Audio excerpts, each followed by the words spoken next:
ગીર સોમનાથમાં જિલ્લા કક્ષાના સ્વતંત્ર દિનની ઉજવણી કરવામાં આવી હતી। મહિલા અને બાળ વિકાસ મંત્રી ભાનુબેન બાબરિયાએ પરેડને સલામી આપી સ્વતંત્ર પર્વના કાર્યક્રમોનો શુભારંભ કરાવ્યો હતો। જિલ્લા કલેક્ટર દિગ્વિજયસિંહ જાડેજાએ જિલ્લામાં ક્ષયગ્રસ્ત દર્દીઓની માનવ સેવા માટે નિક્ષય મિત્ર યોજના હેઠળ કરાયેલા કાર્ય અને કલેક્ટરને માનવ સેવાના ભાગરૂપે દત્તક લીધેલા 5 દર્દીઓ માટેની સેવાને આ અવસરે બિરદાવી હતી। પોલીસ બેન્ડ દ્વારા રાષ્ટ્રભક્તિની સુરાવલીઓ વચ્ચે પરેડનું નિરીક્ષણ કર્યું હતું। જિલ્લામાં વર્ષ દરમિયાન પ્રશંસનીય અને મહત્વપૂર્ણ કામગીરી કરનારા કર્મચારીઓ અને અધિકારીઓનું મહાનુભાવોના હસ્તે પ્રમાણપત્ર આપી સન્માન કરાયું હતું અને કેસીસી ગ્રાઉન્ડ ખાતે ગ્રીન ગુજરાતની ભાવનાને ઉજાગર કરતા વૃક્ષારોપણ કાર્યક્રમ પણ યોજાયો હતો।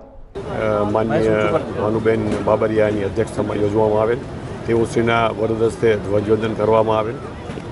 પોલીસ વિભાગ, હોમગાર્ડ, એનસીસીના અમારા જે કેડેટ્સ અને જવાનો છે એના દ્વારા સુંદર પરેડનું પણ આયોજન થયેલ, જેનું નિરીક્ષણ માનનીય મંત્રીશ્રી દ્વારા કરવામાં આવેલ।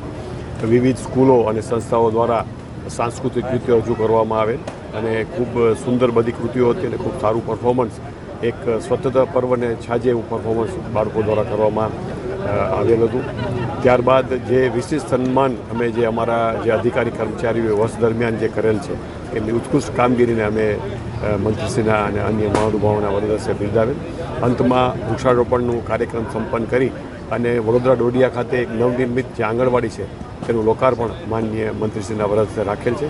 આમ આ પર્વ ખૂબ રંગેચંગે ઉજવાયેલ છે।